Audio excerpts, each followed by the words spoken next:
राम राम दोस्तों, आपनो selection point YouTube channel पर आप सभी का स्वागत है। आप सभी को पता है एनएचएम आयुष ऑफिसर का रिजल्ट हाल ही में डिक्लेयर हो चुका है। 2 गुना का रिजल्ट डिक्लेयर हुआ है। उसमें कितनी कट ऑफ गई है, कितने नंबर तक वाले अभ्यर्थियों को 2 गुना की लिस्ट में लिया गया है, इस वीडियो में हम विस्तृत रूप से पूरा एनालिसिस करेंगे। और एक और शंका अभ्यर्थियों के दिमाग में चल रही है, बहुत गंभीर चिंता है कि 1 गुना की कट ऑफ के अंदर हम आ पाएंगे या नहीं आ पाएंगे। क्या हमारा सिलेक्शन फाइनल रूप से हो पाएगा या नहीं हो पाएगा, कितने रैंक पर जो है उनका सिलेक्शन फाइनल हो जाएगा। तो इसके लिए हमने करियर गुरुजी के डॉक्टर अनुपम जी शोराण से संपर्क किया, जो कि बहुत ही जाने माने स्पेशलिस्ट है इस फील्ड के। और वो लगभग 15 से 20 सालों से इस फील्ड को अच्छी तरह से जानते हैं। उन्होंने सैकड़ों हजारों अभ्यर्थियों को ट्रेन किया है। तो उनसे संपर्क किया तो उन्होंने हमें विस्तृत रूप से कट ऑफ के बारे में, पेपर के बारे में, और जो 1 गुना की कट ऑफ रह सकती है उसका हमें पूर्ण रूप से, विस्तृत रूप से हमें बताया कि ये कट ऑफ रह सकती है, इतनी कट ऑफ जाएगी, जो ये रैंक तक वाले हैं उनका सिलेक्शन हो जाएगा। और वो कितनी रैंक तक वाले हैं उनका हम आगे विस्तृत रूप से चर्चा करेंगे। तो सर ने हमें इस बारे में बताया और उन्होंने ये भी बताया कि आप इस बारे में एक डिटेल वीडियो बनाइए, जो मैं आपको जानकारी दे रहा हूँ, क्योंकि बच्चे काफी भ्रमित हो रहे हैं। उनको पता नहीं चल रहा है कि किस प्रकार कितनी रैंक तक हमारा सिलेक्शन है वो हो जाएगा, क्या हमारा सिलेक्शन होगा या नहीं होगा। तो काफी वीडियोस बना रहे हैं लोग यूट्यूब पे, लेकिन वहां पर कंफर्मेशन नहीं है। उनके जो वीडियो है वहां पर सत्यता की कमी झलकती है। तो इस वीडियो में हम करियर गुरुजी के डॉक्टर अनुपम जी शोराण ने जो कट ऑफ बताई है उसको आधार मानकर, और लगभग कट ऑफ यही रहेगी, उसमें कोई किंतु परंतु नहीं होगा, तो उनके आधार जो बताया है उसको आधार मानकर हम इस वीडियो में आपको सब कुछ बताएंगे। चलिए स्टार्ट करते हैं। चैनल को लाइक, शेयर और सब्सक्राइब जरूर करें। ये हमारा यूट्यूब चैनल है आपनो सिलेक्शन पॉइंट। राष्ट्रीय स्वास्थ्य मिशन के आयुष अधिकारी, आयुर्वेद, होम्योपैथी, यूनानी, जो संविदा के पदों हेतु सीधी भर्ती थी 2025, उसमें अभ्यर्थियों को उत्तीर्ण किया गया है। 2 गुना अभ्यर्थियों को उत्तीर्ण किया गया है। कितने? 2 गुना अभ्यर्थियों को उत्तीर्ण इसमें किया गया है।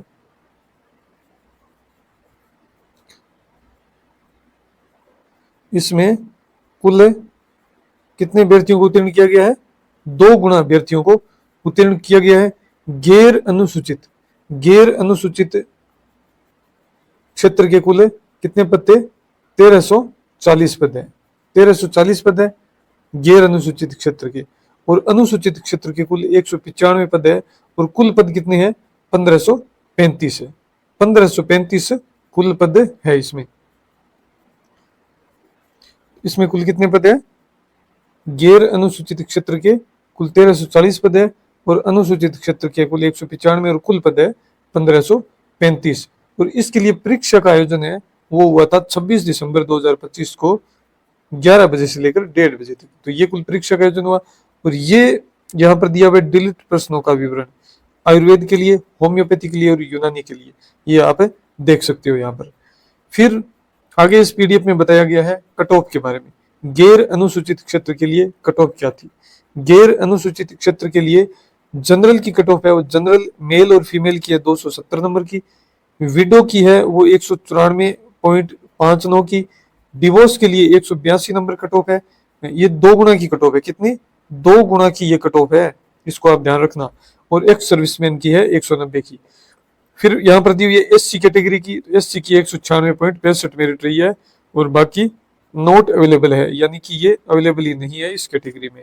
फिर एसटी की बात करें तो लगभग 159 नंबर मेरिट गई है। जनरल ईडब्ल्यूएस की 188.82 मेरिट गई है। इसके बाद में ओबीसी की बात करें तो ओबीसी की मेरिट गई है 237 नंबर। तो जनरल से इसकी मेरिट काफी कम गई है, लगभग 33 नंबर कम गई है। लगभग 33 नंबर इसकी मेरिट कम गई है। 270 है यहाँ पर, और ये रही है 237 एमबीसी की, ओबीसी की। फिर एमबीसी की बात करें तो 181.86 है, और शहरिया की नॉट अवेलेबल है, यहाँ पर अवेलेबल ही नहीं थे। तो ये मेरिट है। फिर एलडीसीपी की 162 मेरिट गई है और एसपी की गई है 184। ये तो है गैर अनुसूचित क्षेत्र। फिर बात करें अनुसूचित क्षेत्र की, तो यहाँ पर मेरिट है लगभग 200 तो है जनरल की, एससी की मेरिट है 161, एसटी की मेरिट है 159, और बाकी मेरिट है वो उपलब्ध नहीं है। तो ये कुल मेरिट बताई गई है, 2 गुना की कट ऑफ है ये। और फिर अभ्यर्थियों के जो प्राप्तांक है उनका आकलन बोर्ड द्वारा निम्नलिखित सूत्र द्वारा किया गया है। तो इसको आप देख सकते हो अपने अंक पता करने के लिए। फिर यहाँ पर कुछ दिया हुआ है कि 10% से अधिक जो गोले नहीं भरे 89 अभ्यर्थियों को अयोग्य घोषित किया है। और स्क्रूटनी फॉर्म, ये आप ध्यान रखना, जो सह परिनिरीक्षक फॉर्म है, आवेदन सह परिनिरीक्षक फॉर्म स्क्रूटनी फॉर्म है, वो भरने की तारीख है 16 अप्रैल 2026 से 30 अप्रैल 2026 तक। तो इसके बारे में स्क्रूटनी फॉर्म क्या है, इसको कैसे भरना है, कब भरना है, इसके बारे में मैं एक विस्तृत वीडियो आपके लिए लेकर आऊंगा। आप चैनल को लाइक शेयर और सब्सक्राइब जरूर करें आपनो सिलेक्शन पॉइंट को। यहाँ पर आपको मैं बिल्कुल ऑथेंटिक जानकारी उपलब्ध करवा रहा हूँ, इसमें कोई भी इधर उधर की बातें नहीं है, सिर्फ और सिर्फ ऑथेंटिक जानकारी है। फिर हम बात करते हैं कट ऑफ के बारे में। अब हम बात करेंगे कट ऑफ, क्या कट ऑफ रह सकती है 1 गुना की। राजस्थान कर्मचारी चयन बोर्ड के द्वारा इस भर्ती परीक्षा का आयोजन किया गया, और राजस्थान एनएचएम आयुष अधिकारी भर्ती परीक्षा 2025। ये क्या है, संविदा पर भर्ती है, संविदा की भर्ती है ये। राजस्थान एनएचएम आयुष अधिकारी भर्ती परीक्षा 2025 का दस्तावेज सत्यापन हेतु 2 गुना अभ्यर्थियों का परिणाम चयन बोर्ड द्वारा 10 अप्रैल 2026 को रैंक अनुसार घोषित कर दिया गया। ये परिणाम है, रिजल्ट है, वो डिक्लेयर कर दिया गया है। अब 2 गुना की जो परीक्षा परिणाम है वो घोषित होने के बाद सभी चयनित अभ्यर्थियों में इस बात को लेकर तनाव चल रहा है कि हमारा फाइनल सिलेक्शन होगा या नहीं होगा। ये सबसे बड़ी असमंजस की स्थिति है अभ्यर्थियों के दिमाग में कि हम 2 गुना की मेरिट में तो आ गए, लेकिन क्या हमारा सिलेक्शन होगा 1 गुना में। इसके लिए कोई ऑथेंटिक वीडियो यूट्यूब पर उपलब्ध नहीं है। कुछ एक वीडियो है लेकिन वो ऑथेंटिक सोर्स नहीं है, वो सिर्फ अपनी मनगढ़ंत बातों को बताकर ये बातें कह रहे हैं कि सिलेक्शन हो जाएगा। लेकिन इस वीडियो में करियर गुरुजी के डॉक्टर शुरान सर के एनालिसिस के आधार पर यह वीडियो बनाया गया है, और आपको मेरिट लगभग यही मिलेगी जो इस वीडियो में बताया गया है। तो आगे चलते हैं। आपको घबराने की बिल्कुल भी आवश्यकता नहीं है, क्योंकि आज हम फुल क्लेरिफिकेशन के साथ आपको इस बात की जानकारी देंगे कि कौन सी कैटेगरी में किस मेरिट तक सिलेक्शन होगा। ये आप लिखवा कर ले लीजिए कि आपको इस वीडियो में जो बताया गया है और जो बताएंगे वो एकदम सटीक बैठेगा। फिर हम बात करते हैं शुरुआत से सामान्य वर्ग की। किसकी? सामान्य वर्ग की। तो सामान्य वर्ग में क्या है कि 2 गुना अभ्यर्थी उत्तीर्ण हुए हैं। कितने हैं 2 गुना? 516। कितने हैं? 516 अभ्यर्थी उत्तीर्ण हुए हैं। इसका मतलब अंतिम रूप से चयनित कितने होंगे? 508, यानी कि आधे चयनित होंगे 508। तो 508 की रैंक तक किसी भी कैटेगरी का जो अभ्यर्थी है वह सामान्य रूप से चयनित हो जाएगा, वह सामान्य से चयनित हो जाएगा। क्या बताया? 508 की रैंक तक किसी भी कैटेगरी का अभ्यर्थी, 508 की रैंक तक चाहे कोई भी कैटेगरी हो, उसका अभ्यर्थी वह सामान्य से चयनित हो जाएगा। ठीक है, ये तो होगी बात जनरल कैटेगरी की, हो गई। फिर हम बात करते हैं ओबीसी वर्ग की। तो 1016 रैंक के बाद 2 गुना में ओबीसी के 572 अभ्यर्थी और चयनित हुए हैं। 1016 रैंक के बाद जो 2 गुना है उसमें ओबीसी के 572 अभ्यर्थी चयनित हुए। कितने भाई? 1016 रैंक है, उसके बाद में 2 गुना में ओबीसी के 572 अभ्यर्थी और चयनित हुए हैं। इसका मतलब 1 गुना में ओबीसी के कितने होंगे? 572 है तो 286 हो जाएंगे। कितने? 1 गुना में 286 होंगे। और सामान्य वर्ग में 508 अभ्यर्थी चयनित होंगे। कितने चयनित होंगे? सामान्य वर्ग में 508 अभ्यर्थी चयनित होंगे। उसके बाद ओबीसी के 286 अभ्यर्थी ले जाएंगे, जो कि ओवरऑल रैंक 1100 तक आते हैं। कितने? 1100 तक। सामान्य वर्ग में 508 अभ्यर्थी चयनित होंगे, ये बात मैंने आपको बताई और आपको भी पता है। उसके बाद ओबीसी के 286 अभ्यर्थी लिए जाएंगे। कितने अभ्यर्थी? 286 अभ्यर्थी लिए जाएंगे, जो कि ओवरऑल रैंक 1100 तक आते हैं। कितनी? 1100 तक। अतः ओबीसी कैटेगरी में 1100 रैंक तक जो अभ्यर्थी है वो सभी अंतिम चयन के हकदार होंगे। ये बात आप याद कर लेना, इस बात को दिमाग में बैठा लेना कि ओबीसी के कुल 572 अभ्यर्थी चयनित हुए हैं, तो 1 गुणा में ओबीसी के 286 अभ्यर्थी चयनित होंगे। कितने? 286। सामान्य वर्ग में 508 अभ्यर्थी चयनित होंगे, उसके बाद ओबीसी के 286 अभ्यर्थी लिए जाएंगे, जो कि ओवरऑल रैंक 1100 तक आते हैं। अतः ओबीसी कैटेगरी में 1100 रैंक तक जो अभ्यर्थी है वो सभी अंतिम चयन के हकदार होंगे। यानी कि ओबीसी कैटेगरी वाले हैं वो 1100 रैंक तक है ना, वो अंतिम रूप से चयनित हो जाएंगे। ठीक है, ये क्लियर हो गया। फिर हम बात करते हैं ईडब्ल्यूएस वर्ग की। तो 1016 रैंक के बाद 2 गुणा में ईडब्ल्यूएस के 284 अभ्यर्थी और चयनित हुए हैं। 1016 रैंक के बाद 2 गुणा में ईडब्ल्यूएस के 284 अभ्यर्थी चयनित हुए हैं। इसका मतलब 1 गुणा में ईडब्ल्यूएस के कितने अभ्यर्थी होंगे? 142। कितने? 142 अभ्यर्थी चयनित होंगे। भाई आधे तो चयनित होंगे, 284 तो 2 गुणा में और 142 1 गुणा में हो जाएंगे। तो सामान्य वर्ग में 508 अभ्यर्थी चयनित होंगे, उसके बाद ईडब्ल्यूएस के 142 अभ्यर्थी लिए जाएंगे, जो कि ओवरऑल रैंक 1500 तक आते हैं। कितनी? 1500 तक। ओवरऑल रैंक कितनी होगी? 1500 तक। ईडब्ल्यूएस की 142 अभ्यर्थी लिए जाएंगे, जो कि 1500 तक आते हैं। अतः ईडब्ल्यूएस कैटेगरी में 1500 रैंक तक जो अभ्यर्थी है ना, वो सभी अंतिम चयन के हकदार होंगे। ये बात दिमाग में बैठा लो। ईडब्ल्यूएस कैटेगरी वाले जो 1500 रैंक तक जिनकी आ रही है, वो सभी अंतिम चयन के हकदार हो जाएंगे। चैनल को आप लाइक, शेयर और सब्सक्राइब जरूर करें।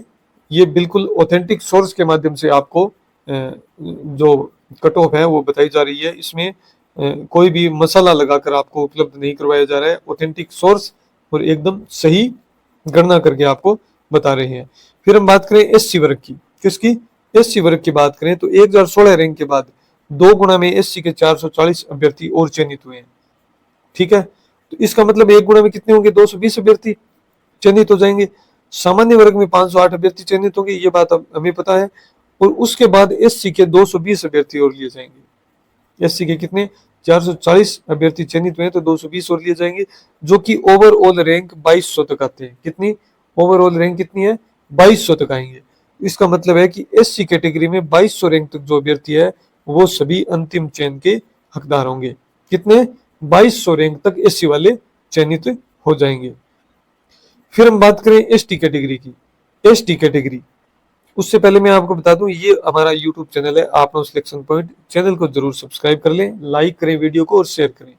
एसटी वर्ग की बात करें तो 1016 रैंक के बाद 2 गुणा में एसटी के 320 अभ्यर्थी और चयनित हुए हैं। कितने? 320। इसका मतलब है 1 गुणा में कितने चयनित होंगे? 160 चयनित होंगे। और सामान्य वर्ग में कुल कितने चयनित हुए हैं? 508 अभ्यर्थी सामान्य वर्ग में चयनित हुए हैं। तो उसके बाद एसटी के 160 अभ्यर्थी लिए जाएंगे, जो कि ओवरऑल रैंक 3100 तक आते हैं। कितने? ओवरऑल रैंक 3100 तक आते हैं। 3100 तक आते हैं। तो इसका मतलब ये है सीधा सीधा कि एसटी कैटेगरी में, किसमें?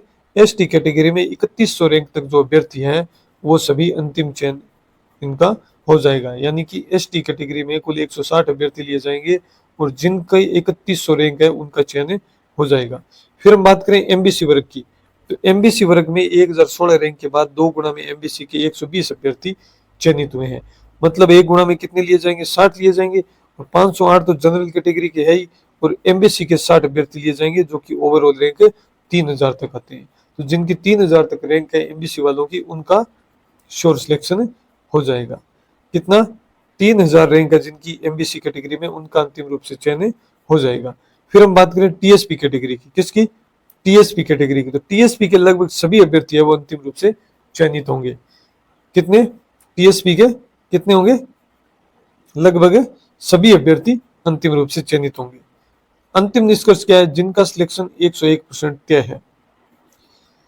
टीएसपी की मैं बात करूं तो टीएसपी के लगभग सभी अभ्यर्थी अंतिम रूप से उनका चयन हो जाएगा।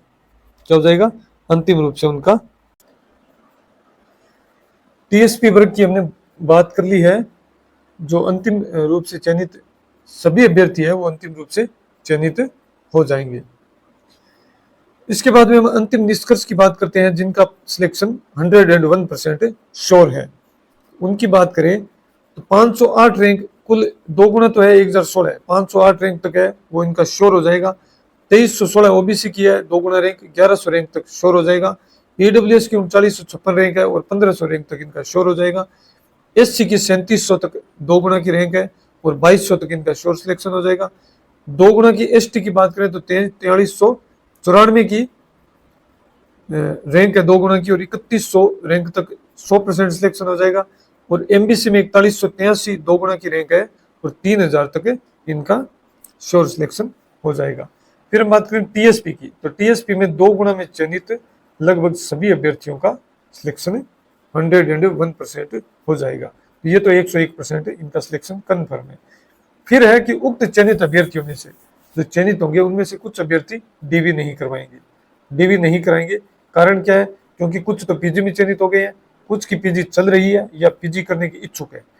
इसके अलावा क्या है, वो अभ्यर्थी जिनकी विज्ञप्ति के समय डिग्री इंटर्नशिप कंप्लीट नहीं थी वो डीवी के समय अयोग्य हो जाएंगे। कुछ अभ्यर्थी ऐसे भी हैं जिनकी डिग्री है या इंटर्नशिप है वो कंप्लीट नहीं थी विज्ञप्ति के समय, तो वो डीवी के समय अयोग्य हो जाएंगे। इसके अलावा एक कारण और है, जो अदर स्टेट वाले हैं वो भी डॉक्यूमेंट वेरिफिकेशन के समय उनके भी डॉक्यूमेंट कंप्लीट नहीं होने के कारण, डिग्री कंप्लीट नहीं होने के कारण और अदर्स डॉक्यूमेंट कंप्लीट नहीं होने के कारण वो भी डीवी के समय अयोग्य हो जाएंगे। तो ये एक बड़ा कारण है कि जो ये ऊपर मेरिट बताई है इसमें से ये बहुत सारे बाहर भी हो जाएंगे जो उच्च रैंक है जिनकी। तो एससी अभ्यर्थियों की संख्या है वो बहुत अधिक है। इसके अलावा कुछ अभ्यर्थी वेतनमान अधिक होने तथा अपने विभाग की भर्ती होने के कारण एनएम में जाएंगे, ये भी बड़ा कारण है। अब उक्त सभी कारणों को देखते हुए अंतिम चयन हेतु संभावित मेरिट सूची है, अंतिम चयन हेतु संभावित मेरिट सूची है वो क्या है? जनरल की है 650 जिनकी रैंक आ रही है जनरल में, उनका सिलेक्शन होने की बहुत बहुत संभावनाएं है। ठीक है, ये तो होगी जनरल की। फिर बात करें ओबीसी की, तो ओबीसी की बात करें जो जिनकी 1350 रैंक आ रही है उनका सिलेक्शन होने की संभावना है, एक्सपेक्टेड ये मेरिट है। वो तो 508 तक तो कन्फर्म है, वो जो ऊपर वाली लिस्ट बताई ये संभावित है, यहां तक इनका सिलेक्शन हो सकता है, अच्छी खासी संभावना है। ईडब्ल्यूएस में जिनकी 1800 तक रैंक है उनका संभावित चयन हो जाएगा। एससी में 2500 रैंक तक, एससी में 2500 रैंक तक चयन हो जाएगा। एसटी की बात करें तो 3800 रैंक तक इनका चयन हो जाएगा जिनकी रैंक 3800 तक आ रही है। एमबीसी की बात करें तो 3400 रैंक तक उनका सिलेक्शन हो जाएगा। और टीएसपी की बात करें तो टीएसपी में 2 गुना में अभ्यर्थी जो चयनित है उन सभी अभ्यर्थियों का लगभग चयन हो जाएगा। तो ये हमने मेरिट की चर्चा की है। एक बार मैं आपको दोबारा बता दूं कि जिनका 100% सिलेक्शन है वो क्या है? जनरल में 508 रैंक तक, ओबीसी में 1100 रैंक, ईडब्ल्यूएस में 1500 रैंक, एससी में 2200, एसटी में 3100, एमबीसी में 3000 और टीएसपी में जो 2 गुना में चयनित लगभग सभी अभ्यर्थी। और संभावित मेरिट है क्योंकि कुछ डिग्री नहीं कराएंगे, पीजी है उनकी, वो पीजी करने की इच्छुक है या चल रही है या हो गई है। दूसरा है कि कुछ की डिग्री इंटर्नशिप कंप्लीट नहीं है, डॉक्यूमेंट कंप्लीट नहीं है, तो वो डीवी के समय डॉक्यूमेंट वेरिफिकेशन के समय अयोग्य हो जाएंगे। कुछ अदर स्टेट वाले हैं वो भी अयोग्य हो जाएंगे। तो इस कारण है वो काफी संख्या है ऐसे अभ्यर्थियों की वो डीवी में या तो कराएंगे नहीं या अयोग्य हो जाएंगे। तो जो संभावित मेरिट सूची बनती है अंतिम रूप से उक्त सभी कारणों के कारण वो बन रही है। जनरल की 650 रैंक, ओबीसी 1350 रैंक चयनित हो जाएंगे अंतिम रूप से। EWS 1800 rank, SC 2500 rank, ST 3800 rank, MBC 3400 rank और टीएसपी 2 गुना में चयनित लगभग सभी अभ्यर्थी। तो इनका संभावना है कि इनका चयन हो जाएगा लगभग। बाकी देखते हैं जब 1 गुना की कट ऑफ आएगी तब लगभग उसी समय कंफर्म होगा। लेकिन मोटा जो करियर गुरुजी के डॉक्टर अनुपम जी शोरान है उन्होंने ये बताई है मेरिट, और लगभग यही रहेगी मेरिट। ठीक है, अगले वीडियो में हम आपको बताएंगे स्क्रूटनी फॉर्म कैसे भरा जाएगा, क्या प्रक्रिया रहेगी, उस सब के बारे में। चैनल को आप जरूर सब्सक्राइब करें, वीडियो को लाइक करें और अपने दोस्तों के साथ शेयर करें। धन्यवाद।